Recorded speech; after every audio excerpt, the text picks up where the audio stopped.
Okay, we're on to segment number 4. Every dream, no matter how magical or meaningful, eventually meets resistance. We all know this. We've all had this happen.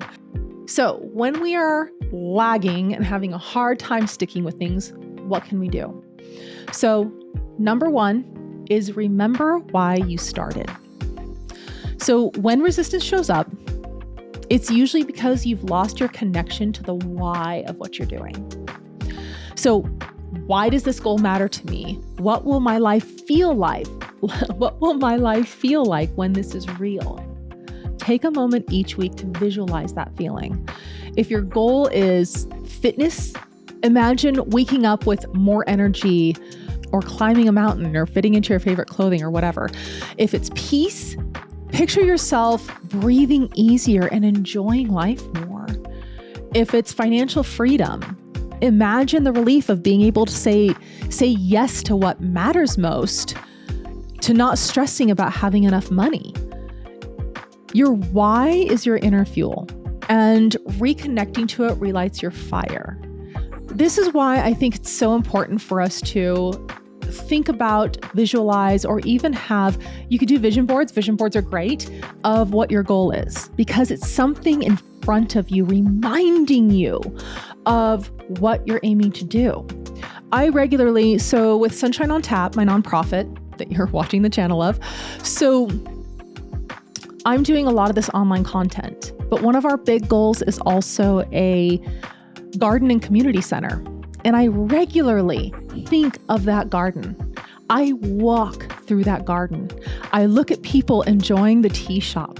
I look at how people of all different walks of life are having good conversations and leaving their gripes at the door and actually enjoying the place. They're finding peace and wonder in this garden, in this community center that'll have a tea house and everything else. But I picture that because whenever I'm feeling just like I'm slogging, I'm doing the same thing all the time, because a lot of times my day is go to the gym, come home, work on the nonprofit. Don't get me wrong, I like both, but it can be tedious day to day. And so for me, I have to, when I'm having that tedious feeling like I just want to go do something else adventurous, I remember that big goal. I see the garden, I see the trees, I see all the birdhouses, and I can imagine the whole place, and it gives me that extra boost of why I am doing this. So you need that for whatever your goal is. Number 2, when you're having an issue, is make it simple. Especially when you're overwhelmed, especially a lot of people when they start fitness goals, they get so overwhelmed. They're so stressed because they have so much going on. They have to work and take care of family and everything else, and they're working out and they've got to push harder, right? So simplify it. I go through this regularly. I'm doing all these things and I can tack one more thing on. And eventually I get to a place of, I have so much going on. I start to get stressed and I go, wait a minute. Let's simplify. What do I not need to do? So for example, if you're stressing out because you need to eat a certain way, okay, can you have really simple, easy meals that you don't have to worry too much about, that are almost grab and go? So like frozen meals, for example, generally aren't the best for us. There's a lot of sodium and other garbage in them. But if you are that overwhelmed, you're better off getting some really healthy frozen dinners, because there are some decent options out there nowadays. Get some healthier options versus just letting it go. Because if you're that stressed, the chances are you're going to go for pizza if you don't have some healthy options on hand. So simplify it, make it easy. If you're aiming to find that peace of mind, but you are so overwhelmed, so finding 30 minutes to do a meditation is just stressing you out, okay, you're going in the opposite direction now. So can you take multiple times a day where you just take a breath or two? Just a couple breaths. Can you do a 5-minute meditation? So you see what I'm saying? Simplify things when you get overwhelmed. Don't let the goal go. Just simplify. It's okay to sometimes take 5 steps forward and 2 steps back and just calm down. Okay, you're in this for the long haul. This isn't a short race. Okay, number 3, when we're having an issue with keeping up with things, is create accountability. Accountability doesn't need to be a lot of pressure. It's just community. It's people who understand you. But you do want to make sure it's people who are on board with the goal you're doing. You don't want to have friends saying they'll help you, but then they're feeding you junk food when you're trying to eat healthy. That's not going to help. But ways you can do this is you can find like an accountability partner. So if your goal is meditating, so find someone who wants to do that maybe. Maybe it's once a week you guys get together and actually discuss techniques and ideas and then actually meditate.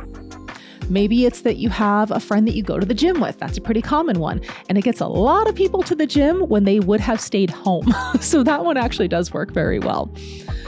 You can join a group, either online or in person. There's a lot of groups online for every kind of thing you're working on. You can find groups. I'm actually part of a lot of different groups online myself. So groups on mindset, groups on mindfulness, groups on hiking, exercise, you name it. I'm part of a lot of groups to help keep me motivated.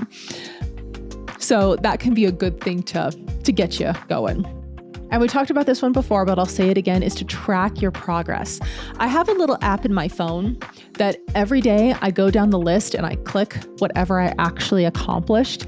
And I love seeing those numbers go up. And I don't want to see them go down. So if I'm ever feeling like, I just really don't want to meditate today, I still do it because I don't want to have to start over again. So that is a thing that really helps. The other thing you can do is set little reminders on your phone of what you're aiming for. And it could be motivational things that you set for yourself, like you're awesome, you've got this. It's great when you have a partner because you can do that for each other. But if you don't, set stuff for yourself. Set an alarm and then you go through your mantra of who you are. So set yourself alarms to remind you.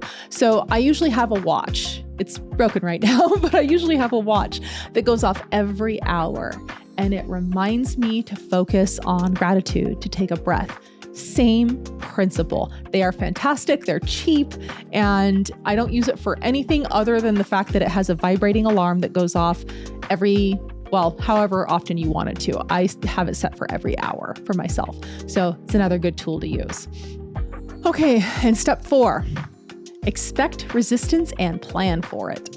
You will probably have off days because just about everyone does. The key is not avoiding them, it's having a plan for when they come up. So have backup plans for things. For fitness, for example, if you can't get to the gym, you have a backup plan of I do 20 squats and 20 push-ups and whatever it is, you have a backup plan.